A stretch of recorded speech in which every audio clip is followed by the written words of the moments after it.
Advisory Board for October 27th. Public comment. Issues or items that are not on the agenda may be raised by the public at this time. Citizens should speak from the podium. Begin by stating their name and limit remarks to less than 5 minutes. Board members may request that a discussed item be placed on a future agenda. Excuse me. The Water Advisory Board takes public comment on all regular agenda items during discussion of those items. Is there any public comment? Seeing none, we'll go ahead to our regular agenda. First item of business is the approving the August 17th minutes. Those are attached. Motion to approve. Motion. Second. Second. Second. Discussion. All in favor say aye. Aye. Any opposed? Motion carries. Okay. Mr. Bill. Morning. I want to take a few minutes this morning and go share with you the changes that we made in the rate study. We had, back in August, on August 17th, and that was a Monday, actually, not Tuesday. We presented, the consultant was here, Raftelis Financial Consultants, to present the findings on the rate study, and you had some concerns and some specific questions and things that you wanted us to work on. We followed up the next day with the joint meeting with the council and had some of that similar discussion. So since that time, we have been working to try to find some ways to meet the financial needs of the utility through the rate increase, but also lessen that impact on the customers. And I want to take some time this morning and share that with you where we are today. I'm not going to go over the entire presentation that you've seen a couple of times, but I will review. Thank you. Review just a little bit, just kind of the challenges that the utility's facing to kind of set the stage from where we are, and then we'll just kind of move through this process, and I'll show you what changes have been made, and then what the rates are, and then we can have that discussion. We'll just, again, look at some of the challenges. We'll look at the financial plans, how it's laid out today, and then the rate structures that we're proposing, and then we'll finish up. Just kind of as a quick review, the utility is facing some significant challenges in its financial position. Obviously, the first is just financial sufficiency, just the meeting our annual revenue requirement just for our operation. Secondly is financial sustainability. We have specific targets that we need to meet in debt service coverage and fund balance, and we need to make sure that we meet those. And then the future, any additional water supply needs, both now and in the future, will need to be funded, and we need to plan for those now. And then, of course, the aging infrastructure that we have will need to ensure that we can improve and rehabilitate the system as far as reducing water loss and customer service levels. Just to kind of go through this process here. Obviously, the utility or the revenue generation is affected by consumption, and conservation, certainly while it's a great thing, and we've talked about this a lot, it also has an impact on the financial viability of the utility, and that certainly has happened here. Beginning in about 2011 was probably the last time that the actual revenue equaled or exceeded the budgeted revenue. So as you can see, as we move through 2012 to 2015, what our actual budgeted revenue is for anticipated has dropped off significantly through the years based on or caused by the reduction in water demand, water use. And certainly that plays into the first challenge, which is the financial sufficiency, just meeting our revenue requirement. And obviously, as the revenue begins to drop, that certainly affects our expenses. And as you can see here in the green bars, what our budgeted expenses were to meet the service levels and the capital needs versus what our actual expenses were based on what our revenue generation was.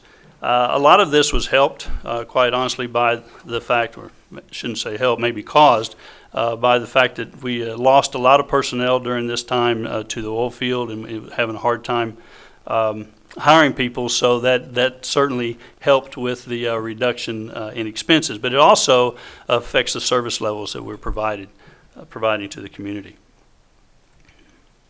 And then finally, I want you to see what's happened to the actual fund balance here. As you can see, in 2012, what our actual expenses were versus our actual revenue, and in what was happening to the fund balance. In 2012, our fund balance was about $4.5 million.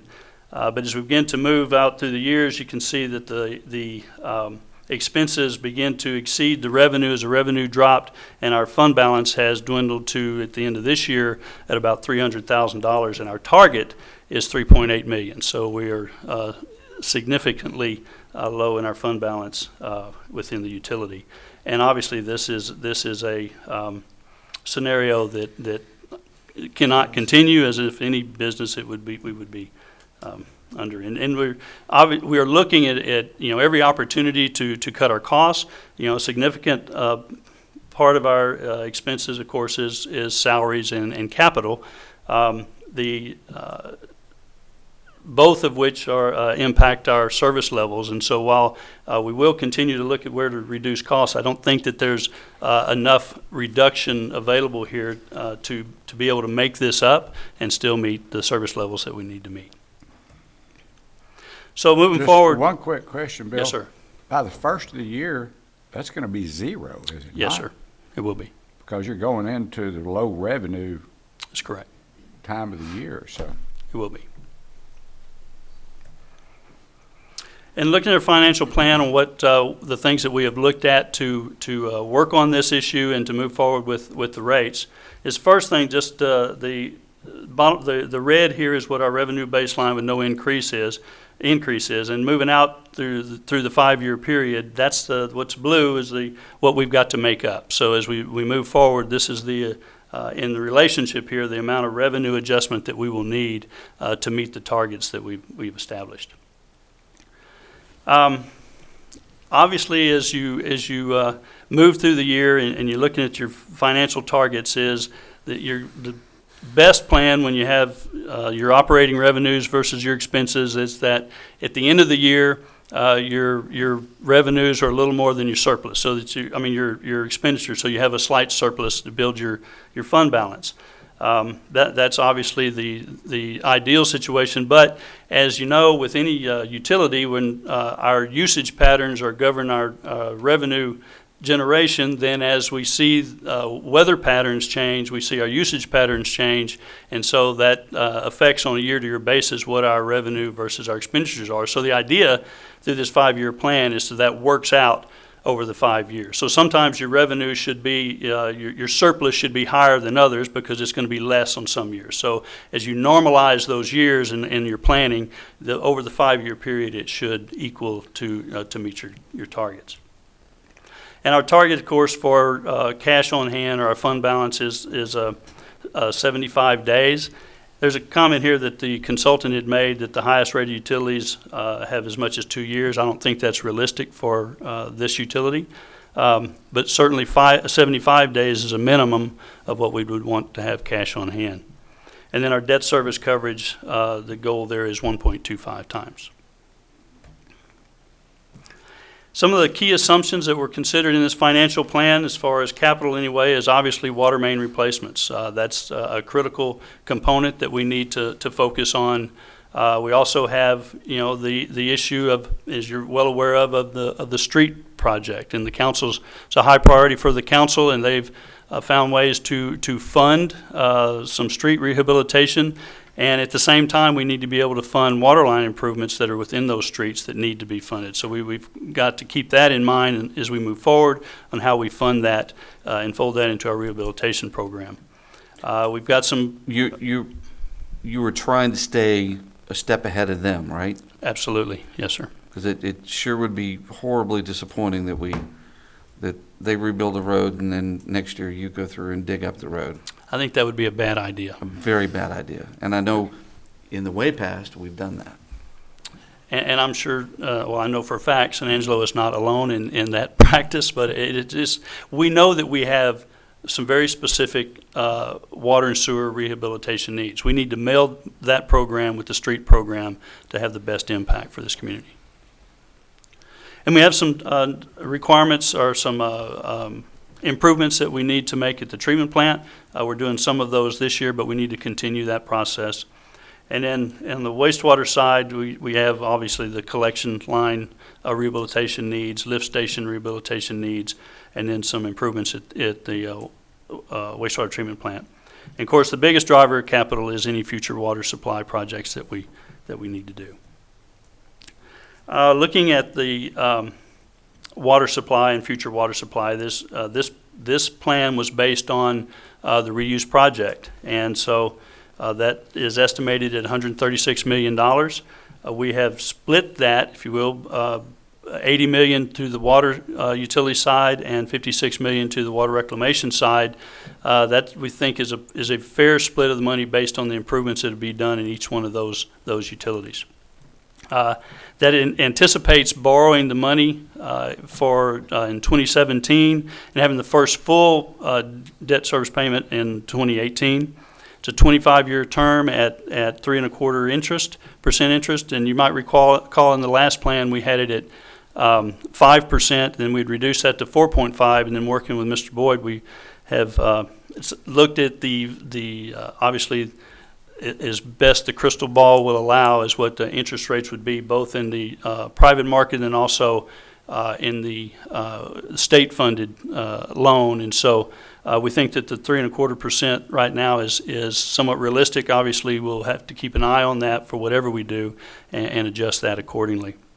And then we also have included more of the half-cent sales tax. And I'll talk a little bit more about that in a minute, but we had proposed initially to bank the first 2 years and then begin to use that. This plan anticipates using a portion of the half-cent sales tax the first year in 2016 to offset any debt service, up to about $2.5 million by 2020. Has there been any discussion on that with or where does that stand with the Economic Development Corporation and their board? We have not officially taken that to their board, but we have had some discussions, and I think that's a realistic expectation. Again, some of the key assumptions that went into the financial plan at this point was some specific things that y'all had raised before was the debt service payments that we make to the Colorado River Municipal Water District on the Ivy Reservoir, our payment on Twin Buttes, and both of the debt payment for the Ivy Reservoir, which is somewhere around $800,000 a year, and about $350,000 for the Twin Buttes. Both of those we made the last payment this year. Now, let me point out that there were some additional costs of about $300,000 this year that will go into this 2016 that the CRMWD has maintenance activities that they've had on their system, and so we share in those costs, and that will always be the case as they continue to maintain that system. Again, we're showing the debt issuance of $136 million in 2017 with the first payment in proposed 2018, and we folded in a $3.5 million annual charge for the operations of a reuse project. And then the last payment on the IV pipeline, which is close to $800,000, will be made in 2021. So those are some issues that would fall within the 5-year plan. Hickory is 26, isn't it? 2026? No, it can't be 26. It's got to be, because it was in 12. So it'd be 32. It's 20 years. So it was a 20-year note? That's correct. Okay. And then some additional items that we folded into the plan, and this is where we began to work to level out, if you will, the rate increases from what we had before.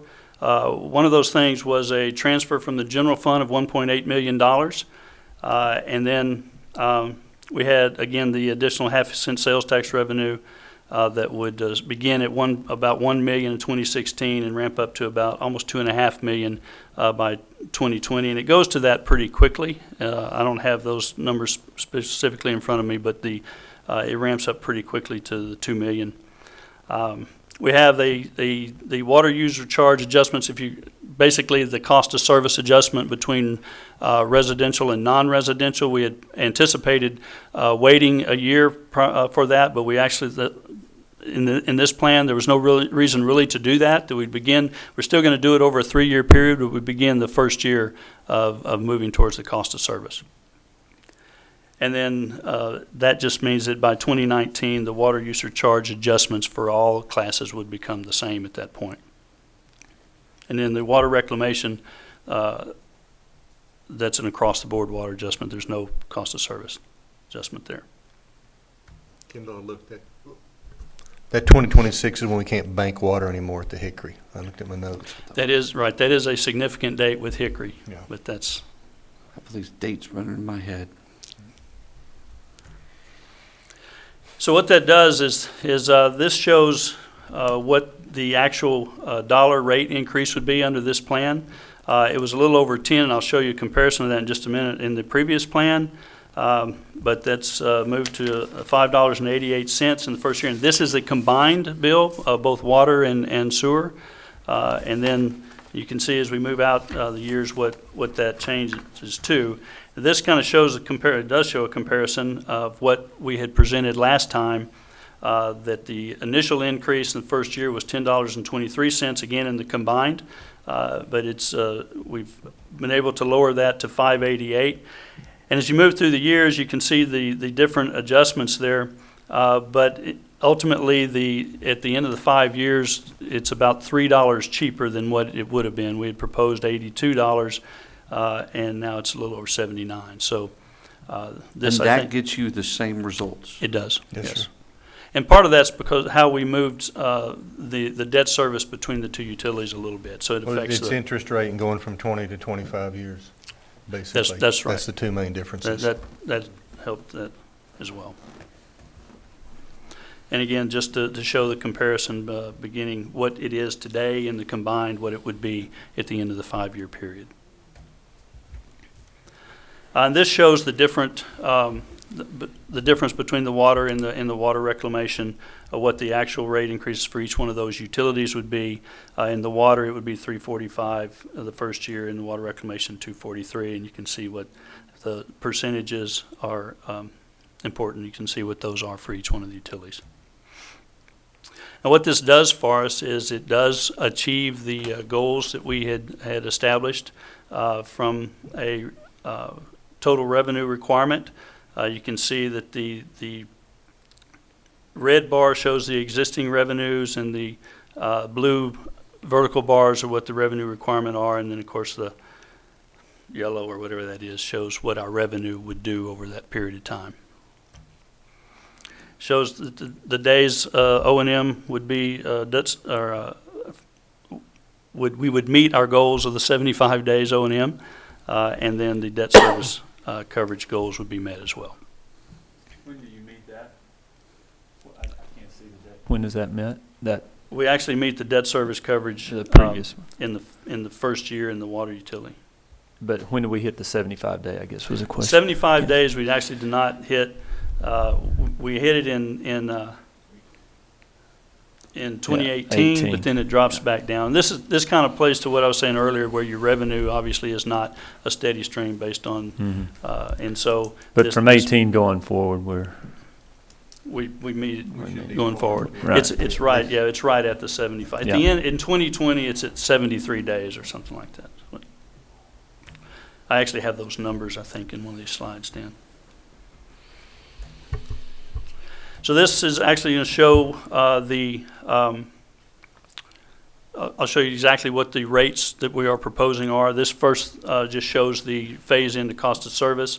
So from a percentage perspective, where the overall percentage increase is 11.75, the actual increase for residential would be 9.85 and 14.10 for the non-residential to bring us in line into cost of service for those two rate classifications. And then obviously the water reclamation would stay the same. This is the fixed rate charge for our water. As you can see, the 2015, what the 2015 is and what the proposed 2016 charge would be. This is the base rate based on meter size. This is actually the volumetric rate. We would see, for example, from 0 to 2, our first tier would go from 249 1,000 to 274, and you can see that move up. You can see on the left the number of tiers that we previously had. We would recommend that we would take the top 5 tiers off. There's really very little usage in those tiers and not a lot of reason to have those. So we would propose the 40, it would be basically from 40,000 up would be the last tier.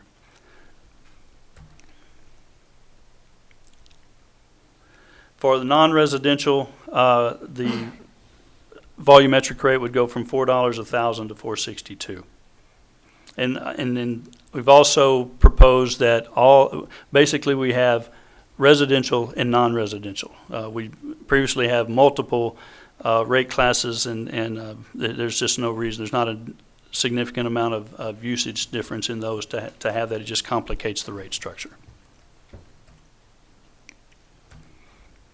And then the non-residential landscape volumetric rate does have the tiers based on usage. You can see what the 2015 rate would be versus what the 2016 rate. And again, we've reduced the number of tiers. There's not enough usage in those blocks to justify having that many tiers.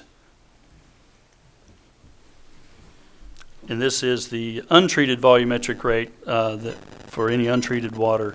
Again, it's very little usage. There's not a reason to have all of these tiers. It just have a single volumetric rate for any untreated water. It also recognizes the value of that water to us. And this is the water reclamation fixed charge. And again, even though it's the sewer side, their base charge is based on the size of meter that they have. And you can see the change in what the the fixed charge would be in the sewer side. And then at the bottom of this, the residential, what the volumetric rate would be. Residential is capped at 15,000 gallons, and then non-residential would be any 4,000 gallons and above would be at the $2.81. This just gives another slide that shows you what the impact would be on residential customers for water usage, and it just the one we showed previously was just at a average, which is the average bill of 4,000, that shows just the different usage patterns to kind of give an idea of what those would happen with those bills. And non-residential, the same comparison. It's the same with the water reclamation. What would happen whether it's usage of 2,000, 4,000, or 15,000 gallons. Then we had drought rates. We looked at what the change in the drought level triggers historically has done in usage. And so taking those usage patterns and anticipating what the revenue shortfall would be in those drought conditions, and then to determine what the increase would need to be under those scenarios, and you've seen this slide before on what the drought rate factors would be to maintain the revenue levels under those certain drought conditions. So from the residential side, at drought level 1, 0 to 2, there would not be any change, but we begin to go up in 5% increments as you move into the different tier levels. And then that would move out an increased rate factor into the drought level 2 and drought level 3. And again, this is intended to maintain the revenue levels at the revenue recovery in those drought conditions based on what we've seen historically in the drop in usage during those drought level conditions, which was last year. So, let's go back one. Okay, so your intention would be to piggyback on this, on the whole rate structure, is to kind of redefine the drought contingency, maybe not all the terms and everything part of it, but the rate structure associated with that. Correct. Okay. I'm glad you're doing that because it would have to be addressed, because if we're going to be changing the rate every year, then council doesn't need to be going back and changing the rate every single year. If it simply goes in as a one-time to factor based upon that, I like Right. that a whole lot. Right. I really do. I think that's a smart move. I think that's a simple move. It's logical. I like that a lot. It seemed to be the most effective and a simplest to understand process, that we move, just add that factor to the whole rate structure as we move into those drought conditions. Now, I'm going to throw one caveat out here too, and this is, and I know Michael Dane back there is going to cringe in his pants, but I'd love to see it if when we got to a negative drought level 3, when all our lakes are full, that we put a 0.8 there or 0.9 or something. We lower the rate and sell the water. Yeah. If you You see what I'm saying? If you encouraged use, then that would be appropriate. I mean, yeah, because you want to generate revenue, and you need to give back what you've taken away, okay? So that's why we need to review it every year from a standpoint, look at the 75 days cash on hand, see if we're meeting our goals, and if there's excess there, you sell that water and you give our customers credit back. Yeah, and my point on that is that, you know, while we set and establish this rate structure, this is our base guideline that we have to live by based upon a volume of this amount. I would love to see it that when lake levels, and again, this might be part of the whole redefining of this, that some of the drought restrictions, some of the conservation restrictions, and again, I know everyone throws things at me when I say water whatever time you want, whenever you want, however you want, for whatever, but it's, if the lakes are full and it's all going up to Mother Nature with evaporation, we might as well collect a little bit of revenue out of that. I know that's a sin of what I just said right there, but people can throw things at me. Well, not really.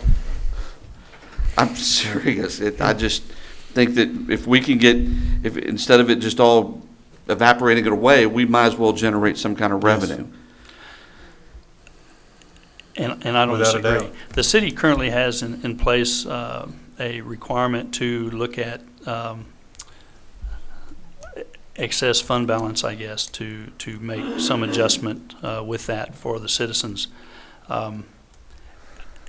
What you're talking about doing is basically the same thing, only utilizing this type of process to do that under certain conditions. I think there might be a time in the future to take a look at the current ordinance and see if there's maybe a more appropriate way to do that. And I'm saying it in more of an almost automatic type thing, provided fund balance is where it needs to be, Right, provided several keys are met, that there would be an automatic rate reduction if lake levels hit a certain level. Right. You list your whole line of triggers. Right, You gotta all meet these 1, trigger 2, 3, points that 4, would 5. cause If that to happens, happen. it falls back to this. And the main thing is you got to have is public perception. We've got to be sure we communicate that to the public if something like that does happen. You read about all the bad, you never read about the good. The point on all this, and the reason that I want to stress and bring this up now, and I'd love for it to, if somehow it could be, if we could pull something together and be part of this, is that all we ever hear every day, raise my taxes, raise fees, raise this, everything. I understand that. You know, that's life. That's the way it goes. But wouldn't it be nice if part of the process was okay, we got during drought, we got to hit you with tough times. But you know what? During really good times, we're going to give back. I just think that would really be a great selling point with this whole process. Just my opinion. I don't disagree, and I think that as I said, the city currently has a process in place to review that annually, and do just that. I think that's certainly something to be discussed. That's a little bit farther out than what we're looking at this plan right now, but I don't disagree with you at all. I think that's an important part of the discussion. Bill, a couple of year or two ago, there was some work done with, some of it was even kind of semantics and talking about drought level versus, when we use Conservation level. conservation stages and looking at what triggers would be utilized for changing from one stage to the other, or if you had the big rainfall event, 2 days before you're about to move to the next stage, that it doesn't automatically reset just because the lake level went up or whatever. Can you refresh me on what of those were adopted and to what extent this mirrors, these breakdowns mirror any of that, or are you familiar with that work? These are based on the current drought level triggers, if you will, which are based on months of water supply. We've kicked this around quite a bit internally that might or might not be the best way to establish drought triggers, and we need to take a look at it. It is our current ordinance. It's in our current plan, but it is something that we certainly, and I don't know that affects this at all, because I think the drought triggers trigger a reduction in usage, and I think that's the same regardless of what you use for that to be. Well, there were some recommendations made. Quite a bit of legwork went into that. If we want to reopen that at some point, and I think there's probably interest in looking at how that's done, whether that's this group or whoever. But I agree. Yeah. So, as a summary, this financial plan, this rate structure addresses the targets that we have established. It incorporates the conservation projections, and it supports water supply projects both today and in the future. And it also allows us to invest back into our system and do some infrastructure rehabilitation. I would like for you to consider adopting this and making a recommendation to the council that we move forward with this. I would anticipate putting this in place January 1. As you can see by where we are financially, that a delay is not good and certainly not conducive to the financial health of the utility. So it will take, even if we move forward today, it will take the full amount of time, obviously, with the ordinance change to put this in place January 1st. Let me give you a little briefing background. First of all, on all the slides, I think we would all like to have a copy of those emailed to us. And then I'd also recommend we send it to council. And I know you're going to, if we approve it, you're going to go then. But if I were them, I'd want to look at this ahead of time and study it, because it gets kind of complicated. It will be in their packet. Okay. Right. Another thing, I told some of you, I was in a meeting in Santa Fe last week. It was pretty interesting about the water, what they talked about of how the major cities in Texas, because of all the foundations that were there in 7 states, 83% or so of them are from Texas. And it was talking about San Antonio, Houston, Dallas-Fort Worth, Austin, that in 30 years their population would increase 300%. That's the estimate. And that they're out there finding water sources right now and buying them up. We talked about water reclamation. We talked about desalinization and the plant they've got in Corpus, and that cost on desalinization is 7 times what it is just for regular water treatment and putting out to the public. They talked about rivers.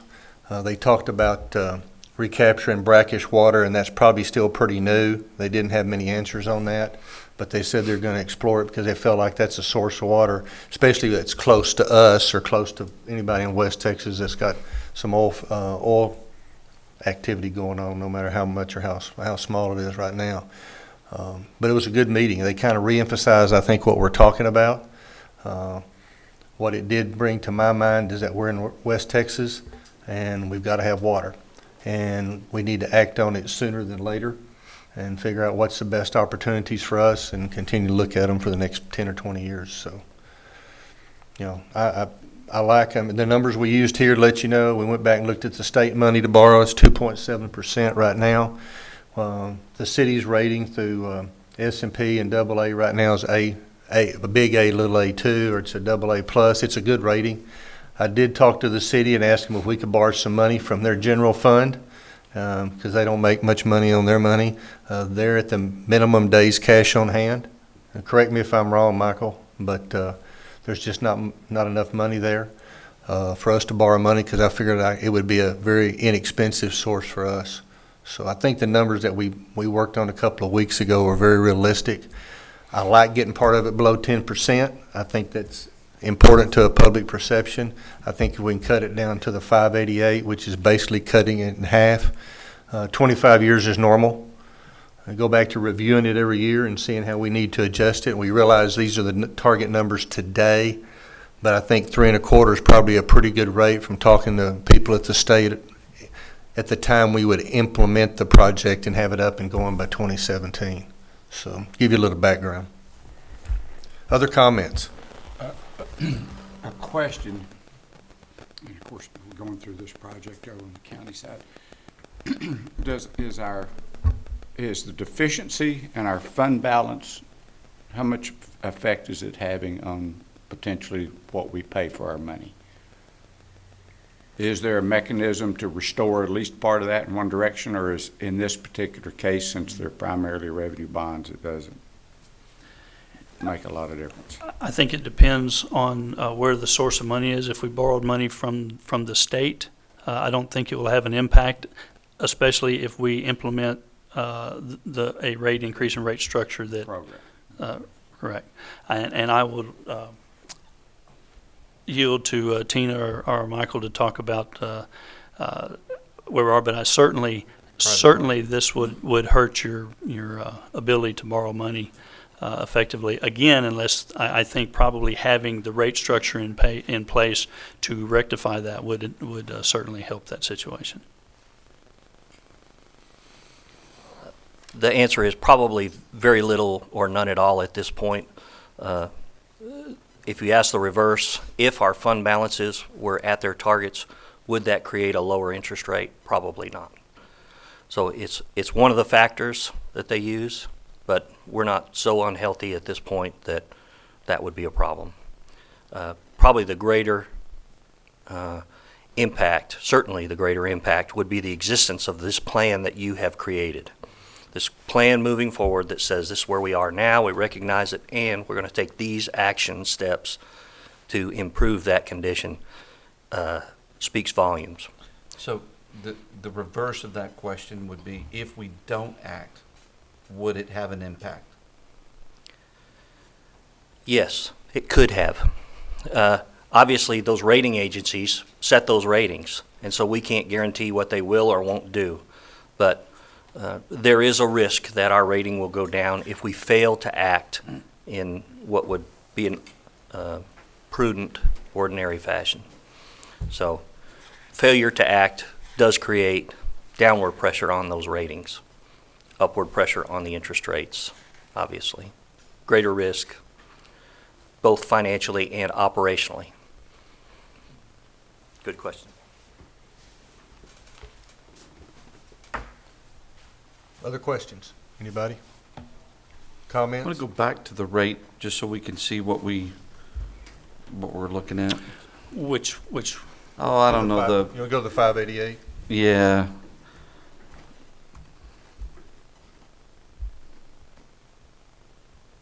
Keep going.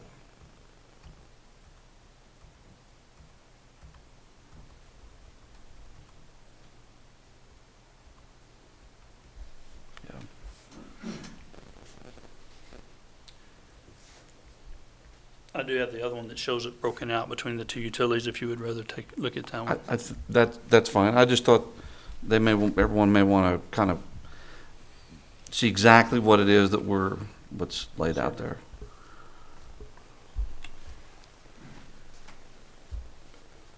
Stan and I were speaking a little bit before we started, and the simplistic look at this is if you look at the combined monthly bill residential from 2015 to 2020, it is less than $1 a month to buy pretty much water security with no guarantees. Is that an oversimplification of what that rate structure indicates? Less than $1 a day to buy that water security. No, sir, it's not. It's an accurate assessment.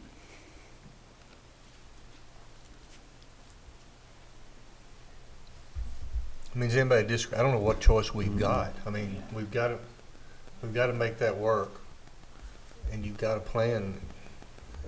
And I think it's more than reasonable on the increase, especially from where we started from. Right. I'll make a motion that we recommend this rate structure adjustment to council. Is there a second? I'll second it. Have a second. Discussion. All in favor say aye. Aye. Any opposed? Motion carries unanimous. And just as clarification, this does not specifically designate one specific long-term water project that we're recommending. Not under this item, no. Okay.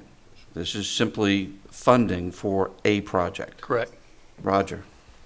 We'll have to wait and see what the pilot shows that we talked about Absolutely. improving a couple of meetings ago. Get that presentation to us. Work them down the same way we worked this down, I feel like. Get a final good number and then go from there. Is that fair? Yeah. Yes, sir. What else? Well, the next, ready to move into the next item? Yes, sir.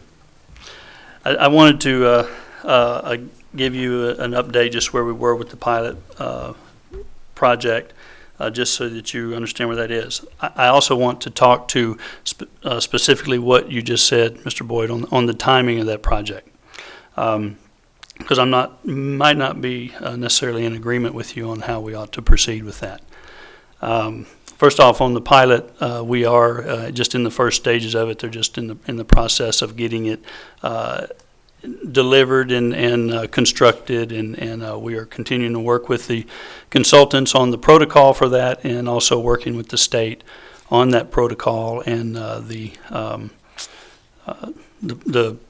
aspects of the piloting that they want to see and the parameters that they want to watch and look at as we go through this process. Having said that,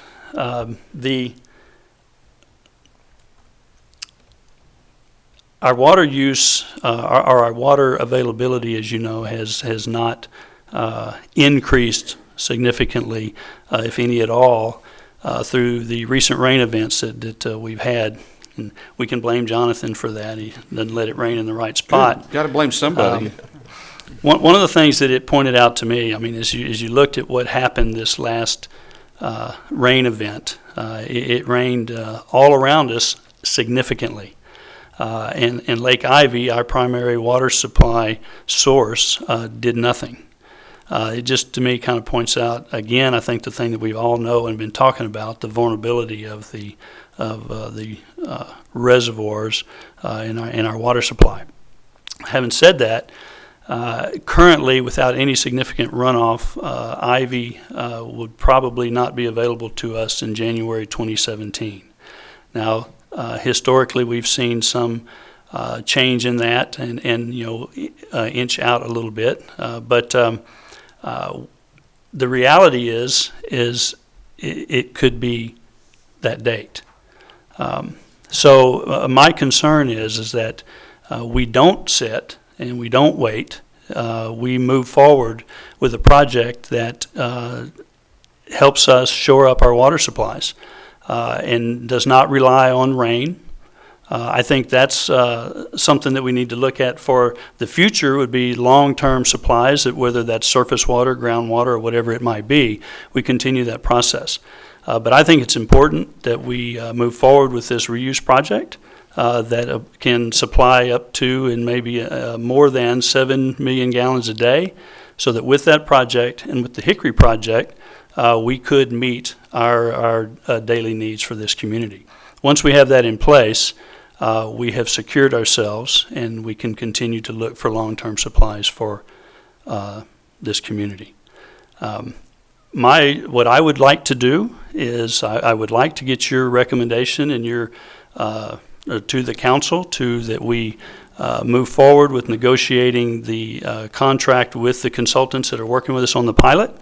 And move forward with that project.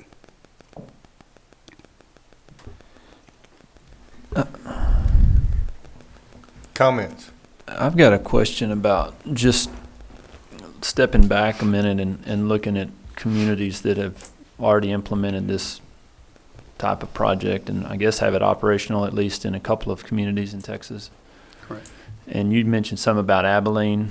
Are they online with this? Abilene's reuse RO project or ultrafiltration project is online. It's not direct potable reuse. They go into Lake Fort Phantom with their water. And so Wichita Falls and Big Springs, are those the other two? Correct. Is there anything that we can imagine that would be different about what this project would look like relative to any of those three, or those three combined in a way that would say cause us to pause or think about that I'm missing? No, nothing that, and that's a very good point, very good question, something that we have and continue to explore with internally and with our consultants is to make sure that this project works, that there's not any room whatsoever for any type of failure, any type of hiccups in it. As you know, Big Springs, their water goes into the pipeline that then goes to Snyder, I think Odessa and those areas. It's mixed with their lake water. Wichita Falls was a direct potable reuse project. It was permitted kind of on an emergency basis, and it was permitted in a temporary manner, but it was a true direct potable reuse project. Since their lakes have filled, they have taken that offline, and they're piping that to the reservoir just because they don't need it to be direct potable at this time. Would we have the ability to do the same with this, making that distinction between direct piping it in? Or is that not initially. We have not. The pipeline, where we would take that is I guess part of the question. And we looked at that initially as part of this project, was whether it would be direct potable or back to the reservoirs, and we decided that the direct potable made more sense. There's no reason to go to the expense to make a pristine water to put it back into the river. However, under certain conditions, that might be what you would want to do if all the lakes were full. But there's nothing we're doing that precludes that in the future. Bolt on, kind of add on. Right.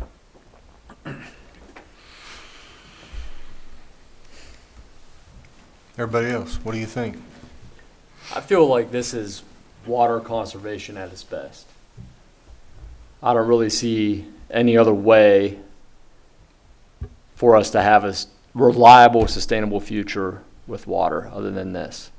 If we continue to look for other surface water supplies, as you said, they're unreliable at this time.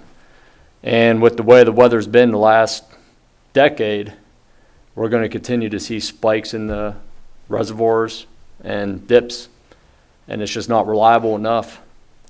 And if we continue to search for groundwater, we're still going to be building additional pipelines and could possibly run into some issues with local landowners across those areas where we're looking for groundwater. So I'm a huge, huge fan of this. I don't think there's anything better we can do in West Texas. Yeah. So is there something that we need to wait on, like for the pilot? Is the pilot going to tell us something that will help us make this decision, or can we act now and just go ahead and start the ball rolling? You can certainly act now, and that's normally how the process would be done, is the pilot is part of the design process, and that's what the pilot's for. There's not a question of whether it will work. The question is looking at all the parameters, what our waste stream is, and making sure that the treatment processes are in place, that you meet all of the requirements. It would be normal that as the piloting process is going, the design would go with it. I see. And I guess my feeling is, we've got to have it. We don't have anything built in for Tom Green and the surrounding counties for growth. I mean, what we're looking at is the numbers we've got today. We know what happened in the oil field and how that increased our traffic use or whatever. That's going to come back. I mean, it always does. We just don't know when, but it will come back. We've got all those hotels I mentioned earlier online. They're going to still be here probably, and that use to me is horrendous. But anyway, I think it's something we've got to do. Visited with the people in Abilene about 2 weeks ago and told them what we were doing, where we were in the stage. And when I talked to two of the people, that, or one of the main people on the advisory board, he said, "What are you waiting on?" They're very pleased with what they're doing. It's working well. We talked to them about direct use, or direct right back in, and felt like that's the way to go. I mean, to me, it's a huge saving of dollars. Why you treat it again, or you put it in a pond, and you got to turn around and treat it again before you send it out to receive your dollar. So, I'm in favor of it. And the fact, like you mentioned with Lake Ivy, you know, going down 400 acre feet a day in the summer, and you know, just thinking about that continuing, we really need to do something soon. And I think this is the right project.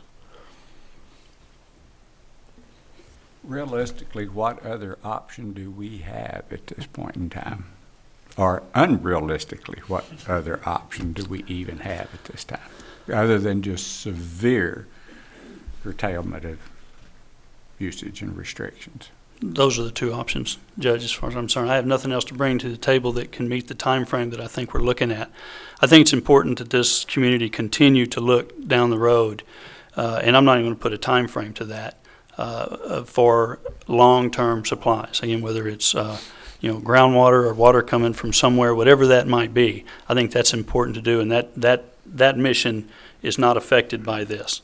But my concern is that if we don't do this, or let me say it positively, by doing this, we shore up our supplies and we buy us the time to develop a long-term supply for this community. One thing I'd throw out right now is, I can't tell you how many times around town I've heard people say, as recently as just a couple of weeks ago with friends, and these are folks who, seemingly are pretty informed and stay on top of things, but how many people thought that Hickory was the answer to our water woes, and that once that pipe got turned on full blast, that we were just good to go. And so I think, from a community, from a city standpoint, from this board standpoint or otherwise, we've got plenty of legwork to be doing to make sure that there's a clear message of what each of these big projects and these big price tags do by us and what they bring to the table, and how really this portfolio that we're developing is really going to be our answer longer term, as opposed to one silver bullet being Hickory, or which we know wasn't designed for that, but there's a lot of people around town who think that was. And so when we come back to them for another $136 million, they're saying, well, what about the Hickory type deal? And so I think that's real important, that we address that as best we can.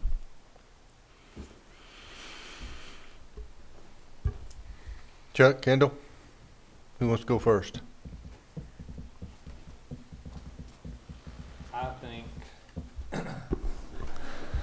I think we have to do it at some point in time.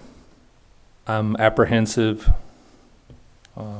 It feels like this is really putting the rush. And from a surface water standpoint, I'm a surface water guy, and I see other options. I think $140 million another price tag is inevitable, but I see ways we can get an additional 8,000 acre feet for a lot cheaper. And yes, it does have to rain. We can rehab the Spence line for $20 million. We could build the Red Arroyo for $20 million. That's $100 million savings. I don't think it's going to ever quit raining. We're going to be in lulls and peaks and valleys, as Jonathan said, but I have some concerns with the reuse. You're talking about 2,000 acre foot of disposal. We haven't even talked about that. Where's that going? You can't inject that kind of water into deep formation. There's issues, and I think eventually we have to do it, but I think, we've been doing this 3 or 4 months, and it's a little early for me. So I'm not at this time going to recommend my vote to pursue until we have more facts and more information.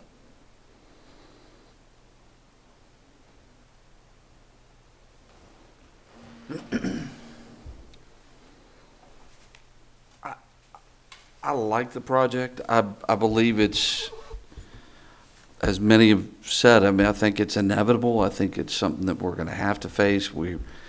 Our choices are thin at this point.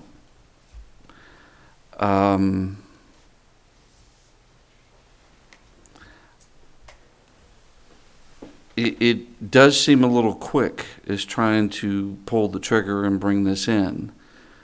But with that said, I mean, I don't know what the hesitation would be or should be or might be to not pull the trigger now.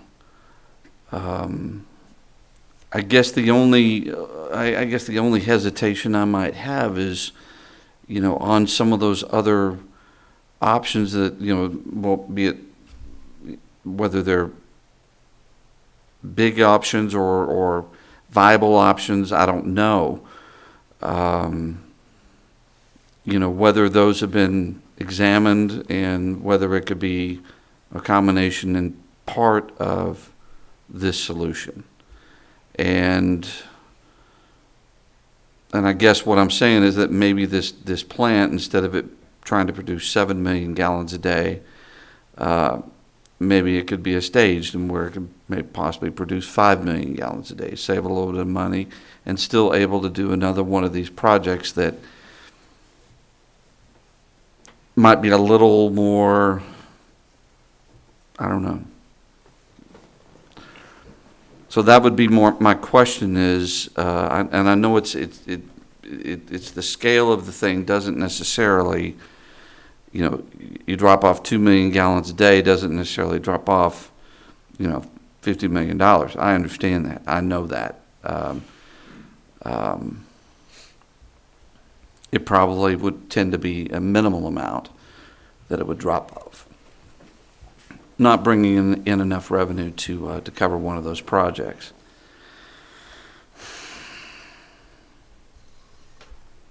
I like the project.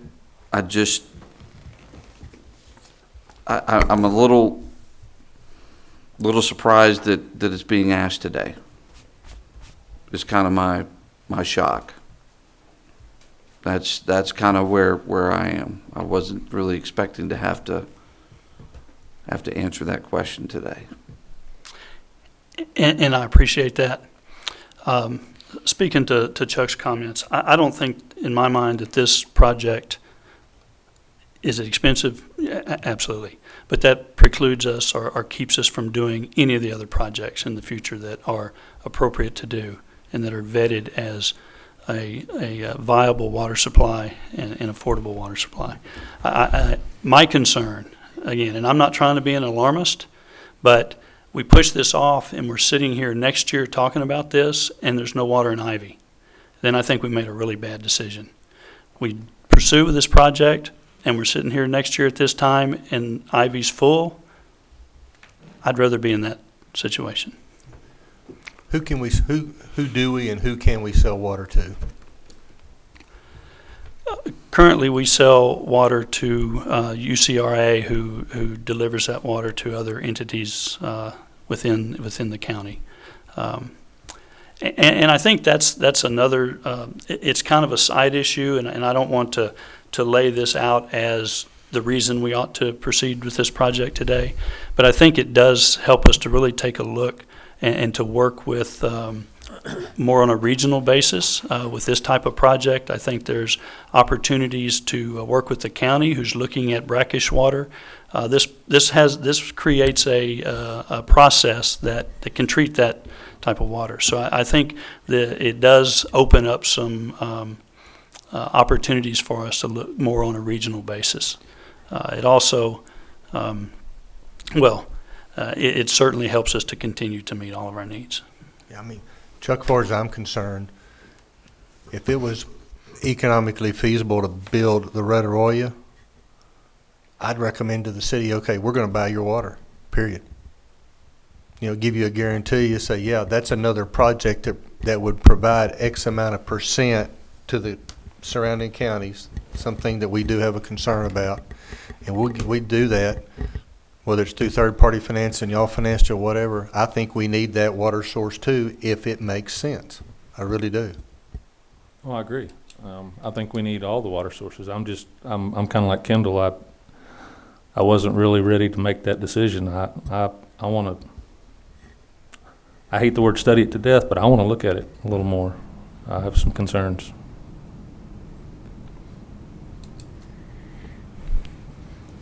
You ready to vote? Any other questions? I just have a quick comment. 4 years ago, in 2011, we had less than 10 inches of rain. 4 years prior to that, we had over a 30-inch year. We're 4 years removed from 2011. We're going to be inching close to a 30-inch year. What's going to happen in 2019? We're going to have another 10-inch year one of these upcoming 4 to 5 years. And that's really, really going to put a hurt on our surface water. The longer we wait, by 2020, we're going to be asking ourselves, why did we wait? And I think we can avoid having some regrets by moving on with this sooner than later. But we're in West Texas. We're going to have severe droughts. And with the population increase, we're going to be using that water faster than we've ever used it before.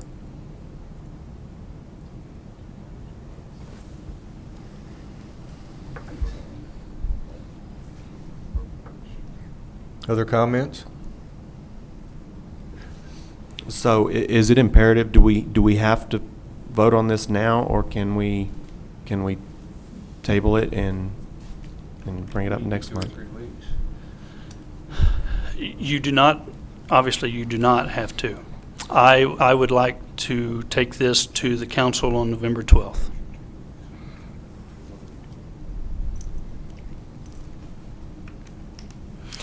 Is there significance in that timing, Bill? Other than just keeping the wheels turning on this and your sense of urgency for the reasons you've given? Correct. That's the driver. Correct. Okay. It's not tied to any of the other, No. the adoption of that's going to be a process anyway over the course of several meetings. Yeah. Well, we've got the rate set. we got the recommendation going to council. Right.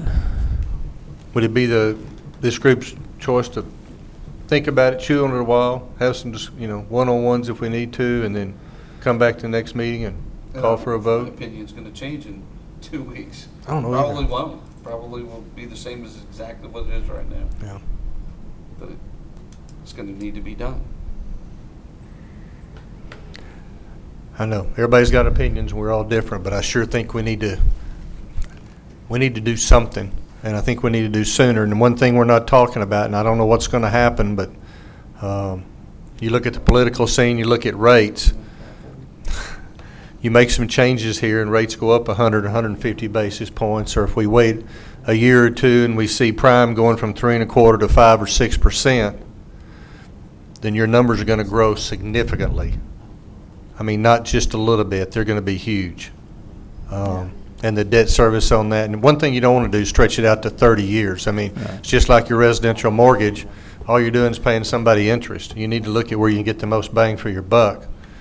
And I think as soon as we can do something and try and attach those attractive rates, makes a huge difference in the long term. I think we got to consider that.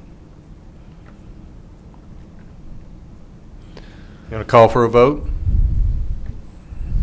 All in favor of approving, moving forward with the water reclamation project, raise your hand and say aye. Aye. I Yeah, I'll do it. All opposed? One? Okay. Motion carries.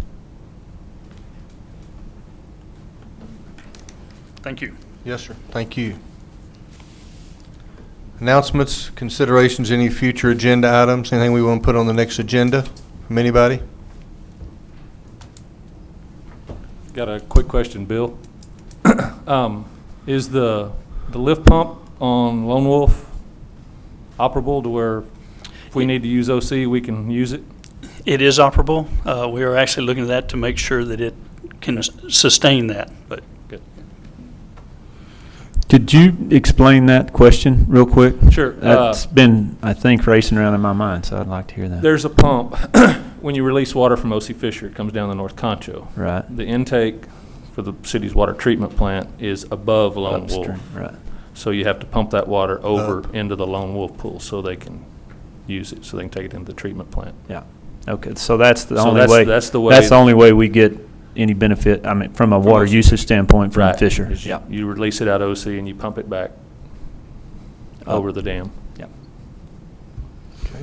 I would long-term, at some point, like to have a discussion, maybe deeper in that whole drought conservation. Mhm. I'd like that on there. It doesn't have to be next meeting, but I'd like for that to be, I think we've got, to ensure that we've got some of the ideas that are out there. Maybe there's some new ideas that maybe craft something that Yeah. could be more of a strategic conservation plan as opposed to a drought level plan. Yeah, I got that. And again, I'd like to look at it from, as I pointed out, from a not just progressive point, but a possibly regressive of taking restrictions away and lowering a rate too. So a flexible scale. Hence, it would be conservation as opposed to drought. Yeah. One other thing, Bill, in traveling to Santa Fe and those other places, and you see how they conserve water, and I think I mentioned it before, but we need to look in other ways within the city that we can conserve water, primarily through toilet use and things like that, and see whether that involves us or somebody else. I just think we've got to look at when things are replaced or new things are put in, we've got to figure out how we can save a gallon here and a gallon there. Absolutely, and part of the scope for the rate consultants was to look at what conservation incentives and what the cost benefit of those would be, and we've gotten that draft and taken a look at that, and there's some pretty interesting things in there. Of course, a huge part of it is in low flow toilets. And so we're taking that information and looking at our usage patterns and seeing where we where we can get the most benefit from that, and which usage groups, if you will, are continuing to increase, and which ones are not, so that we know where we can put some money and what our benefit, our payback on that would be. So it's exactly in line with what you're talking about, Mr. Boyd, and I think we have some good information. And we were talking a minute ago. There's not a huge amount of large users, so we can identify those very readily. And there might be some opportunities to be able for us to even to show some of those groups what their payback would be by their investment in toilets and fixtures and things. So that's definitely in our future, and I hear exactly what you're saying. Good. Any other comments from anyone? Any other business to come before us today? Not, is there a motion to adjourn? Motion to adjourn. Second? Second. We're adjourned. Thank you.